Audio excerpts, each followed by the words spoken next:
Good evening. Very warm welcome on my YouTube channel Nikhil मिस्त्री science learn with fun.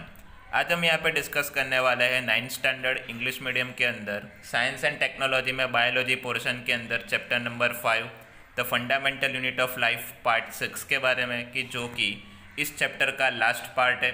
और इसी के साथ आपका ये जो चैप्टर है वो यहाँ पे फिनिश हो जाएगा और आपकी जो भी 29 डेट को एग्ज़ाम है उसका यहाँ सिलेबस भी यहाँ पे कंप्लीट हो जाता है। मतलब कि हमने फर्स्ट चैप्टर और 5 चैप्टर दोनों आपके एग्ज़ाम के लिए यहाँ पे प्रिपेयर करवा दिए। तो यहाँ पे हम डिस्कशन करते हैं the fundamental unit of life part 6 और आज का हमारा जो भी टॉपिक है वो है वैक्यूल्स। तो आप देख सकते हो, तो जो भी वैक्यूल्स क्या है, तो वैक्यूल्स एक स्टोरेज सेक्शन है। किसके लिए? तो जो भी सॉलिड और लिक्विड कंटेंट्स होते हैं तो वो वैक्यूल्स के अंदर स्टोर होते हैं। और जो भी वैक्यूल्स होते हैं तो वो एनिमल सेल्स के अंदर स्मॉल साइज़ को होते हैं और जो भी प्लांट सेल होते हैं उसके अंदर बिग साइज़ के, मतलब कि लार्ज साइज़ के वैक्यूल्स आपको वहाँ पे देखने को मिलते हैं। जो भी सेंट्रल वैक्यूल्स होता है प्लांट सेल के अंदर, तो उसके अंदर तकरीबन 50 से 90% जितना सेल वॉल्यूम होता है। मतलब कि सेल वॉल्यूम का 50 से 90% जितना पार्ट सेल सेंट्रल वैक्यूल्स के अंदर अवेलेबल है। और जो भी प्लांट सेल्स है तो यहाँ पे जो भी वैक्यूल्स होते हैं तो वो फुल ऑफ सेल से या तो जो भी टर्जिडिटी या तो जो भी उसकी रिजिडिटी होती है सेल की, उससे वो यहाँ पे प्रोवाइड किया जाता है। मतलब कि प्लांट सेल को यहाँ पे वो सफिशिएंट रिजिडिटी भी प्रोवाइड करते हैं, मतलब कि उसको वो टफ बनाते हैं। तो यहाँ पे ये डिस्कशन हो गई सेल के लिए बेसिक, ओके, वैक्यूल्स के लिए। तो यहाँ पे जो भी सब्सटेंस होते हैं तो प्लांट सेल की लाइफ के लिए इम्पोर्टेंट होते हैं और वही सारे सब्सटेंस वैक्यूल के अंदर स्टोर होते हैं। अगर मैं आपको यहाँ पे डिस्कशन करूँ कौन कौन से सब्सटेंस, जैसे कि एमिनो एसिड्स है, शुगर्स है, वेरियस ऑर्गेनिक एसिड्स है और कुछ प्रोटीन्स है, तो ये सब यहाँ पे वैक्यूल्स के अंदर स्टोर होता है। जो भी सिंगल सेल ऑर्गेनिजम्स है जैसे कि अमीबा है, तो उसके अंदर जो भी फूड वैक्यूल्स होता है तो वो फूड आइटम्स तो वहाँ पे स्टोर होती है। अमीबा उसको क्या करता है, तो अपने आर्टिफिशियल लेग, मतलब कि सूडोपोडिया से उसको कंज्यूम करता है, उसको वो अपनी बॉडी के अंदर लेता है और फूड वैक्यूल के अंदर उसको वो स्टोर करता है।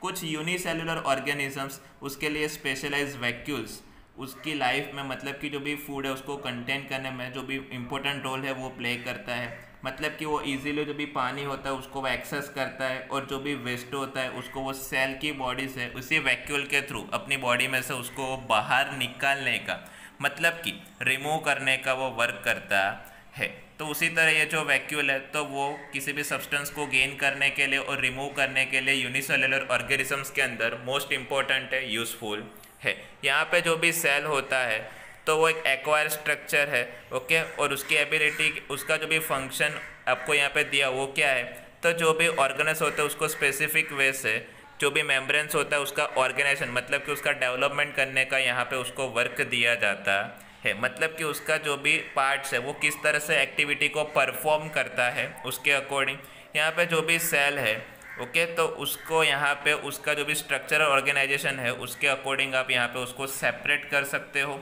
उसको आप यहाँ पे डिवाइड कर सकते हो।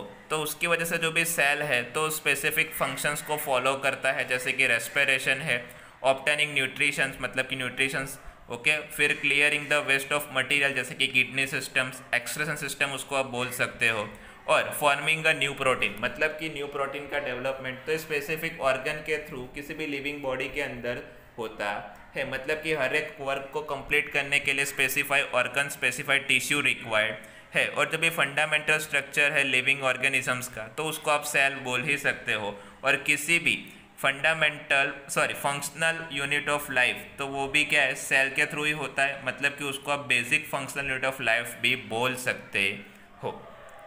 तो फ्रेंड्स, उसके बाद हम यहाँ पे कंटिन्यू करेंगे और जो भी हमारा नेक्स्ट टॉपिक है वो है सेल डिवीज़न के बारे में। तो सेल डिवीज़न के बारे में जब हम यहाँ पे पढ़ेंगे तो उसके अकॉर्डिंग थोड़े एक टॉपिक, चलो सेल डिवीज़न ही है तो यहाँ पे हम कंटिन्यू करेंगे।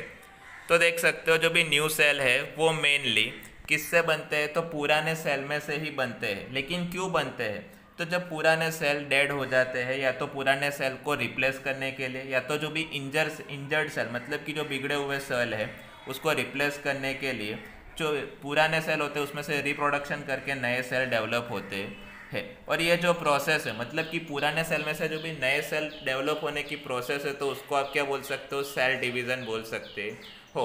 8th स्टैंडर्ड के अंदर हमने अमीबा के अंदर बाइफ्यूजन मेथड के थ्रू जो भी सेल डिवाइडेशन होता था वो हमने पढ़ा था। 1 में से 2, 2 में से 4, 4 में से 8 और 8 में से 16, मतलब कि उसको आप बाइफ्यूजन मेथड बोल सकते हो।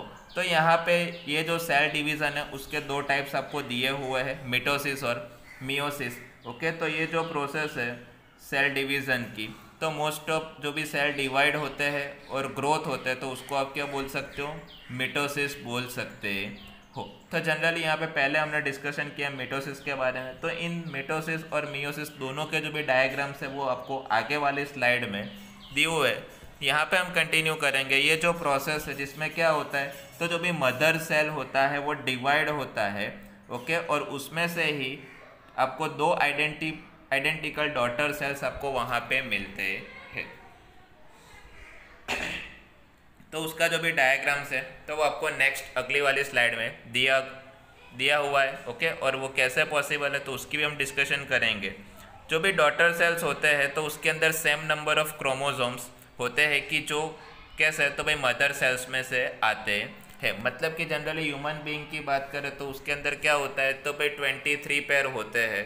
तो जो भी नया जनरेशन है उसके अंदर भी आपको 23 पेयर ही देखने को मिलता है कि जो क्या करता है, तो भाई ऑर्गेनिजम्स का ग्रोथ और उसके जो भी टिश्यूज़ होते हैं उसको रिपेयर करने में हेल्प करता है। मतलब कि जो भी डैमेज टिश्यूज़ है उसको वो क्या करता है, रिप्लेस करता है, उसको वो फिर से डेवलप करता है। आपको यहाँ पर डायग्राम दिया हुआ है। ओके, जिसमें मिटोसिस है। आप देख सकते हो सेल डिवीज़न में बाइफ्यूजन मेथड के थ्रू एक एक पेयर क्या होती है, तो भाई दोनों क्रोमोसोम्स के अंदर आपको दिखाई देती है। और ये जो डायग्राम है वो मियोसिस का है। तो मियोसिस की जो भी थियरी है हम अभी यहाँ पे कंटिन्यू करते हैं। तो मियोसिस की जो भी मेथड है तो आपको यहाँ पे ये वाली स्लाइड में दी हुई है। तो जो भी स्पेसिफिक सेल होता है तो स्पेसिफिक सेल के थ्रू जो भी रिप्रोडक्टिव ऑर्गन या तो जो भी एनिमल टिश्यूज़ है तो उसके अंदर जो भी जीमेट्स होते हैं तो प्लांट के अंदर या तो एनिमल के अंदर डिवाइड होते हैं। ओके, और उसका जो भी फर्टिलाइजेशन है तो फर्टिलाइजेशंस का डायग्राम आपको यहाँ पे 5.8 में दिया हुआ है, जिसको आप मियोसिस ऑफस्प्रिंग बोल सकते हो। तो यहाँ पे ये जो डिवाइड होता है डिफरेंट प्रोसेस के थ्रू तो उसको आप क्या बोल सकते हो, मियोसिस की, जिसमें क्या होता है कंजिक्यूटिव डिविजन्स, 2 सेल का कंजिक्यूटिव डिविजन्स होता है। मतलब कि थोड़े बहुत आपको यहाँ पे क्रोमोसोम्स में वेरिएशंस दिखाई देता है। जो भी सेल डिवाइड होते हैं किसके थ्रू, मियोसिस प्रोसेस के थ्रू, तो यहाँ में क्या होता है 2 में से और 4 न्यू सेल्स है तो वो यहाँ पे क्या होते हैं, डेवलप होते हैं। तो जिसका डायग्राम आप देख सकते हो। और जो भी न्यू सेल है तो उसका जो भी स्ट्रक्चर्स है उस स्ट्रक्चर्स की बात कर ले तो यहाँ पे दोनों के कैरेक्टरिस्टिक्स आपको दिखाई देते हैं। और जो भी नंबर ऑफ क्रोमोसोम्स है तो वो कहाँ से, मदर सेल में से आते हैं। मतलब कि डिवाइड होके मतलब कि 50-50 आते हैं। उसके बाद हम यहाँ पे कंटिन्यू करेंगे। तो ये जो मेथड है तो जो उसके अकॉर्डिंग जो भी क्रोमोसोम्स होते हैं तो क्रोमोसोम्स क्या होते हैं, नंबर इज रिड्यूस। क्यों, तो मतलब कि डॉटर सेल में आधे क्यों होते हैं, मतलब कि जो भी क्रोमोसोम्स है वो सब में डिवाइड होके जाते हैं। मिटोसिस में एज यूजुअल रहते थे। ओके, मियोसिस में एज यूजुअल रहते थे और मिटोसिस में क्या होते हैं, वही जो क्रोमोसोम्स है वो डिवाइड होते हैं। तो फ्रेंड्स, इसी टॉपिक के साथ जो भी हमारा चैप्टर नंबर 5 है वो चैप्टर नंबर 5 यहाँ पे ख़त्म हो रहा है। ओके, अगर आपको ये वीडियो के अंदर कोई डाउट या तो क्वेरी है तो यहाँ पे डिस्प्ले के ऊपर जो भी आपको बारकोड दिख रहा है उसको स्कैन करके आप मेरे को मैसेज करके पूछ सकते हो। अगर आपको वीडियो पसंद आए तो प्लीज़ वीडियो को लाइक कीजिए, वीडियो के ऊपर कमेंट कीजिए, वीडियो को मैक्सिमम अपने फ्रेंड्स के साथ शेयर कीजिए। और आगे हम चैप्टर नंबर 8 कंटिन्यू करेंगे, मोशन। ओके, तो फ्रेंड्स, आपने मेरे को जो सपोर्ट किया है वो सपोर्ट के लिए आप सबको थैंक यू। और stay home, safe home and good bye.